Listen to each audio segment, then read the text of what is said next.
Hello everyone, welcome to the new word with IIT and thinking.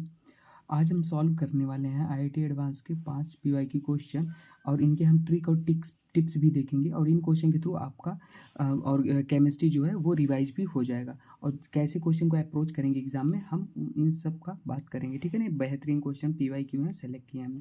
तो आइए एक एक करके हम स्टार्ट करते हैं। ठीक है, देखिए तो पहला क्वेश्चन हमारा ये है, आप देख सकते हो, दिख रहा है आपको? ठीक है, देखिए इसमें पूछा था कि total number of resonating structure और ये दे रखा था, तो क्वेश्चन थोड़ा सा घुमाया था। आपको उससे घबराने की ज़रूरत नहीं थी। देखो NaOH है, एक बेस है, तो ये क्या करेगा, मोस्ट एसिडिक H प्लस को खाएगा। तो ये ऑक्सीजन से जुड़ा हुआ hydrogen most acidic H plus है, तो आपको ऐसे कुछ बन जाता। देखो आपको कुछ नहीं करना था, सिंपल सा वहाँ ऑक्सीजन पे नेगेटिव चार्ज आ जाता। अब इस नेगेटिव चार्ज को देखो रेजोनेंस करा दो। देखो देखो कितना पॉसिबिलिटी बन रही है। तो अगर रेजोनेंस में आप पार्टिसिपेट कराओगे इस, तो देखो ये नेगेटिव चार्ज उठ के यहाँ चला जाएगा। हमने रेजोनेंस डिटेल में पढ़ा है, आप देख सकते हो वीडियो अगर डाउट हो तो। ये डबल बॉन्ड यहाँ, ये नेगेटिव चार्ज तीसरे कार्बन पे आ जाएगा। तो देखो कुछ हमारा इस तरीके से बन जाएगा। टोटल पॉसिबिलिटी कितनी है आप बना लो। तो देखो डबल बॉन्ड वहाँ, नेगेटिव चार्ज वहाँ, और ये ऐसे। ठीक है, अब देखो अगला केस में क्या हो जाता है। अगला केस में फिर से आप रेजोनेंस करा दोगे, है ना। ये नेगेटिव चार्ज उठ के यहाँ चला आएगा और ये डबल बॉन्ड उठ के यहाँ चला जाएगा। ठीक है, तो देखो कुछ नहीं, जैसा है आपको वैसे करा देना। देखो पहले आप तो रिंग बना लो। तो देखो यहाँ से डबल बॉन्ड उठ के यहाँ चला है और नेगेटिव चार्ज उठ के यहाँ चला है। ठीक है, रेजोनेंस की कंडीशन होती है।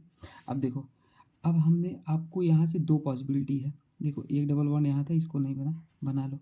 यहाँ से आपको दो रास्ते मिलेंगे, एक तो इस नेगेटिव चार्ज को इधर घुमा दो, इधर चला दो, और एक तो इधर चला दो।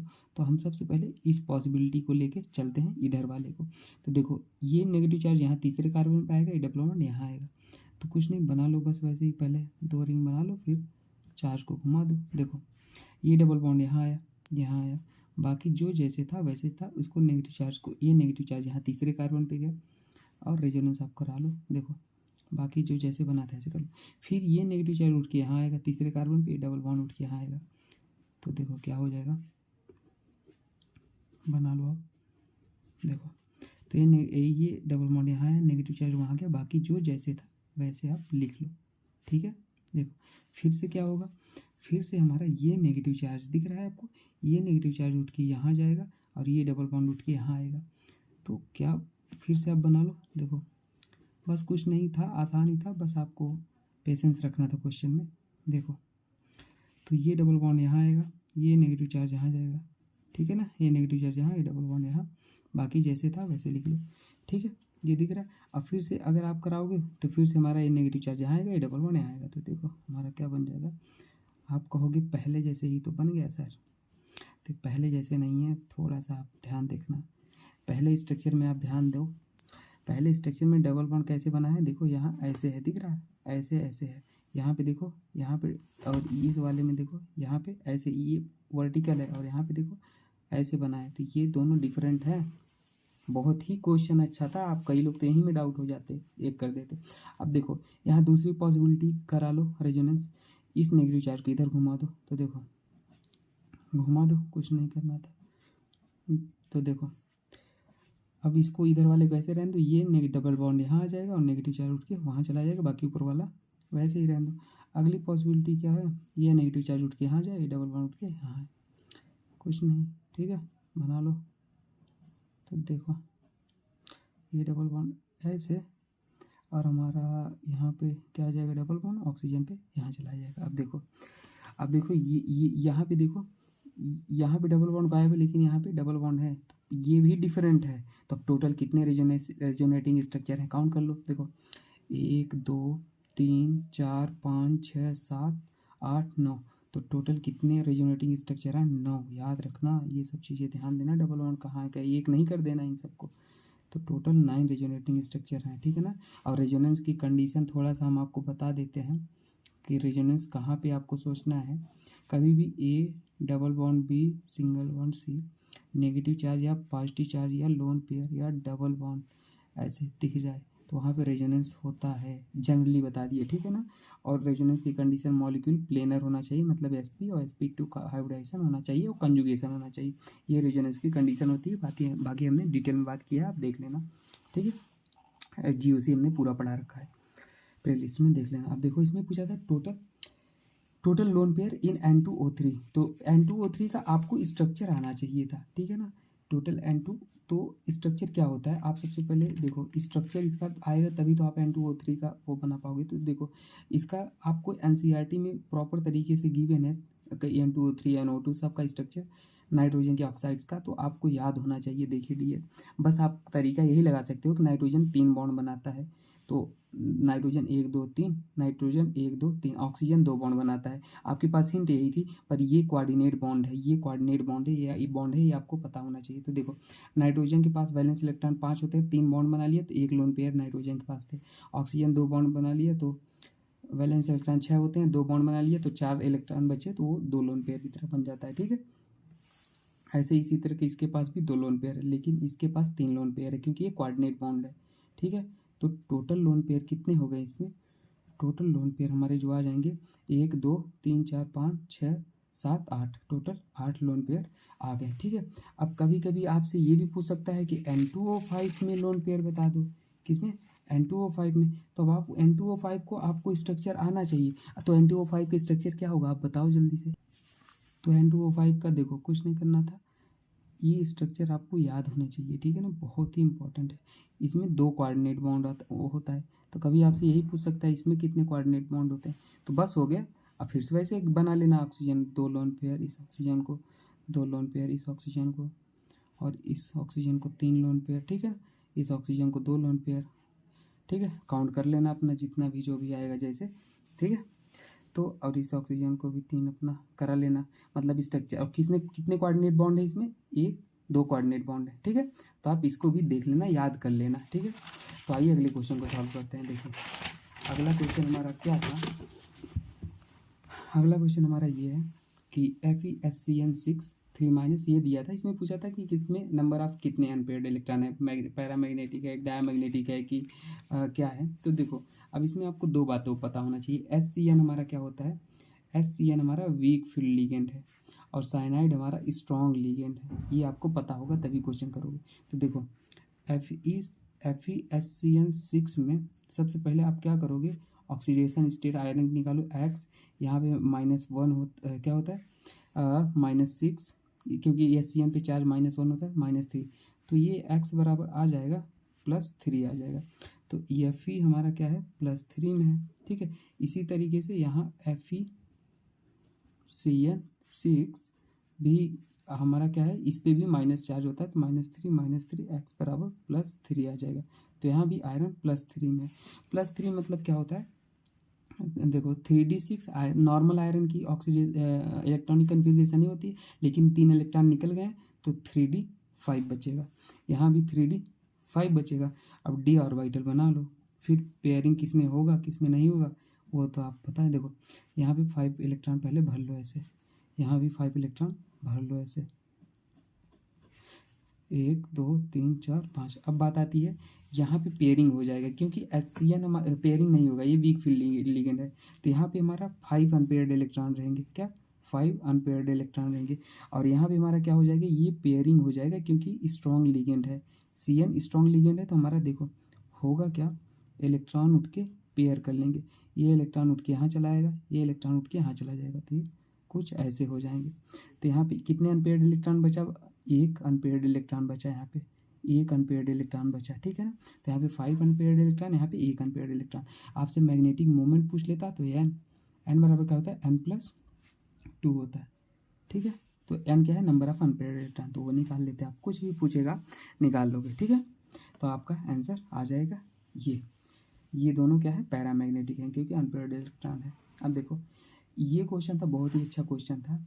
इसमें पूछा था कि कौन कौन से मॉलिक्यूल लीनियर है और नॉट इन्वॉल्विंग d ऑर्बिटल। देखो लीनियर तो हो, लेकिन एक लीनियर ये भी होता है और एक लीनियर ये भी होता है, लेकिन इसमें d ऑर्बिटल होता है। ये ट्राइगोनल बाइपिरामिडल होता है, लेकिन अगर शेप की बात करेंगे तो लीनियर होता है, क्योंकि शेप में लोन पेयर को काउंट नहीं करते हैं, ठीक है ना।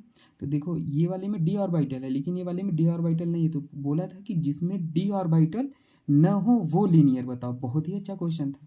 तो देखो BeCl2 सब आप हाइब्रिडाइजेशन निकाल लोगे। हाइब्रिडाइजेशन का ट्रिक बता देता हूँ, ट्रिक का वीडियो हमने फुल अपलोड कर रखी है, आप वहाँ पे देखना, बहुत ही बेहतरीन ट्रिक है। आपको मतलब वैसा ट्रिक मैंने कोशिश किया, सारी तरह की प्रॉब्लम सॉल्व हो जाएगी, कहीं रुकावट नहीं होगी। तो देखो हाफ इसका वैलेंस इलेक्ट्रॉन कितना होता है 2, और ये मोनोवैलेंट एटम मतलब hydrogen, fluorine, chlorine, bromine, iodine हो तो मोनोवैलेंट एटम को ऐड कर लो। अगर पॉजिटिव चार्ज हो तो जितने पॉजिटिव हो उतने माइनस कर लेना, और जितने नेगेटिव हो उतने ऐड कर लेना, ठीक है ना। हाइब्रिडाइजेशन की ट्रिक होती है, आप देख लेना। तो ये आ जाएगा हमारा 4/2, तो ये आ जाएगा Sp। तो Sp में देखो डी नहीं है, और Sp मतलब लीनियर होता है, तो ये तो हमारा है लीनियर। N3-, देखो N3-, इसमें आपको स्ट्रक्चर आपको याद होना चाहिए। देखिए डियर, इसमें आपको स्ट्रक्चर NCERT का है, एजाइड होता है, तो देखो स्ट्रक्चर आपको याद होना चाहिए। आप कहो कि स्ट्रक्चर ऐसे कैसे बना दी, देखो यहाँ नाइट्रोजन 3 बॉन्ड बनाता है, 2 ही बनाया, तो यहाँ पे एक नेगेटिव कर दो, एक नेगेटिव मतलब 2 इलेक्ट्रॉन, 2 इलेक्ट्रॉन मतलब 1 बॉन्ड, तो 3 पूरा हो गया। यहाँ नाइट्रोजन 4 बॉन्ड बनाया, एक ज़्यादा है तो एक पॉजिटिव कर दे, यहाँ पे नाइट्रोजन एक कम बनाया है तो एक नेगेटिव कर दो। तो ये देखो ये भी हमारा Sp लीनियर होता है, याद रख लो ये चीज़ है ना, ये एजाइड का स्ट्रक्चर है। कुछ जेई एडवांस के एग्जाम में कुछ ये आपको एनसीईआरटी का ही कुछ अलग नहीं है, तो इसी याद होनी चाहिए। कहीं कहीं आपका कॉन्सेप्ट ट्रिक सब फेल हो जाता है ना। तो देखो, और यहाँ पे मान लो N2O है, तो N2O है, ये भी हमारा क्या होता है Sp होता है, आपको ये भी याद होना चाहिए। N2O का आपको स्ट्रक्चर दे दिया तो आप पता लगा स्ट्रक्चर ही नहीं बना पाए, ठीक है। आप कहोगे स्ट्रक्चर इसका क्या होता है, तो देखो इसका स्ट्रक्चर मैं आपको बना देता हूँ। नाइट्रस ऑक्साइड ये होता है, ठीक है ना। यहाँ पे ये नाइट्रोजन Sp होता है, ये ऑक्सीजन की बात करेगा तो Sp3, लेकिन ओवरऑल पूछा था तो ओवरऑल आप कंसीडर करोगे पूरा सेंटर वाले को, तो सेंटर हमारा क्या है Sp, ये भी हमारा लीनियर है। बहुत ही बेहतरीन क्वेश्चन था, और ये भी हमारा Sp ही है, ठीक है ना। लेकिन हमसे इन सबसे मतलब नहीं था, पूछा था ओवरऑल, तो ओवरऑल Sp होता है, लीनियर होता है। अब देखो NO2+, NO2+ में अगर आप निकालोगे तो देखो हाइब्रिडाइजेशन से आप चाहो तो निकालो 1/2, नाइट्रोजन सेंट्रल एटम है तो इसका वैलेंस इलेक्ट्रॉन 5, पॉजिटिव चार्ज है तो 1 माइनस कर दोगे तो आ जाएगा 4, मतलब 4/2 मतलब Sp ही आएगा, तो ये भी लीनियर था। अब देखो ICl2 इसका भी हाइब्रिडाइजेशन निकल 1/2, आयोडीन का वैलेंस इलेक्ट्रॉन 7 और एक नेगेटिव चार्ज है, और 2 मोनोवैलेंट मतलब 10, 7 3 10 मतलब 5, मतलब Sp3d है। लीनियर तो है, शेप इसका लीनियर तो है, लेकिन क्या है डी ऑर्बिटल है, तो उसमें पूछा था क्वेश्चन में कि वही लीनियर लेना जिसमें डी ऑर्बिटल ना हो, तो ये वाला नहीं है। ऐसे ही I3-, ठीक है ना। I3- में आप निकालोगे तो स्ट्रक्चर इसका ऐसे आएगा लीनियर, देखो एक लोन पेयर इधर ऐसे होता है, ठीक है ना। लेकिन इसमें क्या पूछा था, ये Sp3d होता है, लीनियर तो है, शेप इसका लीनियर है, शेप में लोन पेयर नहीं काउंट करते। और अगर ज्योमेट्री पूछे तो ट्राइगोनल बाइपिरामिडियल है, तो देखो डी ऑर्बिटल आ गया, तो इसके कारण से ये लीनियर नहीं कंसीडर किया जाएगा। बहुत ही अच्छा क्वेश्चन था। और O3 का स्ट्रक्चर कैसा होता है, बेंट होता है, ये तो आपको आना चाहिए, याद होना चाहिए। O3 ओजोन है, ओजोन का तो O पॉजिटिव और यहाँ पे नेगेटिव होता है ना, तो ये तो आपको याद होना चाहिए। तो ये बेंट होता है, लीनियर होने का संभावना ही नहीं, तो हमारा यही हो गया, ठीक है ना। कितने कौन को लीनियर, ये और हमारा ये और ये, ठीक है ना। याद रखना, बहुत ही बेहतरीन क्वेश्चन था। टोटल कितने 4 थे लीनियर। अगला क्वेश्चन देखते हैं। अगला क्वेश्चन कहाँ गया, अगला क्वेश्चन, हाँ अगला क्वेश्चन हमारे पास पेज है तो उसी में हमने लिख लिया है, सोचा पेज का यूटिलाइज हो जाए। SD का ऑर्डर पूछा था, ठीक है। तो देखो SD का ऑर्डर आप निकालने के लिए क्या करोगे ना, देखो कंजुगेट बेस बना लिया करो। कंजुगेट बेस मतलब मोस्ट एस्टिक H+ को निकाल लो बाहर, वही कंजुगेट बेस बना जाएगा। देखो ये H निकल गया, H वैसे इंडिकेट था तो वही H निकाल लो। और जितना ज़्यादा ये कार्बन आयन बन गया, H निकालोगे कार्बन आयन बन गया, H निकालोगे कार्बन आयन बन गया, H निकालोगे कार्बन आयन बन गया। अब ये कार्बन आयन एक तरह का कंजुगेट बेस है। कहने का मतलब है जितना ज़्यादा स्टेबल होगा कार्बन आयन उतनी ज़्यादा SD की स्ट्रेंथ बढ़ेगी। तो देखो अब आप बात कहोगे सबसे ज़्यादा कौन एसिडिक होगा, तो देखो ये कार्बन एनायन 3 बार रेजोनेंस स्टेबलाइज है, इसमें भी रेजोनेंस, इसमें भी रेजोनेंस, इसमें भी, तो सबसे ज़्यादा हमारा ए वाला होगा ना, क्योंकि 3 बार रेजोनेंस स्टेबलाइज हो रहा है। रेजोनेंस और सबसे रेजोनेंस हाइपर कंजुगेशन फिर इंडक्टिव और एरोमेटिसिटी को पहले देखा करो, तो ए हो गया। उसके बाद देखो डी वाला हमारा ए और ये वाला हमारा एरोमेटिक तो है, तो 3 एरोमेटिक रिंग तो जुड़े ही हुई है। इसमें देखो ये कार्बन आयन तो हमारा रेजोनेंस में तो जा ही रहा है, प्लस एरोमेटिक है, 2 2 4 2 6। अगर हमारा total pi electron divide by 4 कर दो, डिवाइड कम्प्लीटली डिवाइड नहीं होता है तो वो एरोमेटिक होता है। अब एरोमेटिसिटी का भी कॉन्सेप्ट पता ही देते हैं। देखो अगर total pi electron divide by 4 को नहीं होता है तो एरोमेटिक होता है। अगर पाई इलेक्ट्रॉन 4 से डिवाइड हो जाता है तो वो एंटी एरोमेटिक होता है। और अगर एक भी कार्बन sp3 दिख गया तो वो नॉन एरोमेटिक होता है। ठीक है, स्टेबिलिटी ऑर्डर भी बता देते हैं, कई सारी चीज़ें अब बता ही देते हैं। देखो सबसे पहले एरोमेटिक होता है, फिर नॉन एरोमेटिक होता है, फिर एंटी एरोमेटिक सबसे लीस्ट स्टेबल होता है। ठीक है ना, तो कभी ये भी पूछ सकता है तो आप याद रखना। तो देखो ये हमारा एरोमेटिक है तो उसके बाद डी होगा। ठीक है ना, 2 2 4 6, 6 डिवाइड बाई 4 करो, कम्प्लीटली डिवाइड नहीं होता है, 3/2 आ रहा है तो ये एरोमेटिक है, तो डी वाला हो गया। ठीक है, अब देखो ए डी हो गया हमारा। अब उसके बाद हमारा कौन सा बचा, पहला हो गया, ये हो गया। अब बचा कौन, बी सी ई बचा। तो अब देखो बी सी ई में देखो तो हमारा अगर ई वाला देखो सी वाला देखो तो यहाँ पे ये sp हाइब्रिडाइज है, ये sp3 हाइब्रिडाइज है। तो आप दिमाग लगाओ कौन सा ज़्यादा स्टेबल होगा। तो देखो हमारा ई वाला, हमारा देखो ई वाला sp है, ठीक है ना, और यहाँ पे sp3 है और यहाँ पे तो हमारा sp2 आएगा। तो ध्यान देखो ई वाला sp मतलब कार्बन आयन को ज़्यादा पसंद होगा sp, क्योंकि इलेक्ट्रोनेगेटिविटी ज़्यादा होती है sp की। तो ADE हो जाएगा। ठीक है ना, इलेक्ट्रोनेगेटिविटी ऑर्डर याद रहे ना, sp2 और sp3 ये होता है इलेक्ट्रोनेगेटिविटी के टर्म में। तो ये हो गया। ठीक है ना, उसके बाद अगर बी और सी में देखो तो बी sp2 है और यहाँ पे sp3 है, मतलब ये भी देखो इसके बगल, मतलब ये sp2 और यहाँ तो sp3 तो कार्बोकेटाइन को पसंद होता है। तो ADE फिर बी हो जाएगा, फिर सी हो जाएगा, तो ये SD का ऑर्डर ये हो जाएगा। तो आप ये क्वेश्चन भी बढ़िया क्वेश्चन था, जे एडवांस के सारे PY थे, सारे जे एडवांस के ही थे। तो अगर किसी कुछ डाउट होता है तो आप कमेंट सेक्शन में पूछ लेना। बाकी मिलते हैं अगली वीडियो में। ठीक है, ओके डियर, थैंक यू।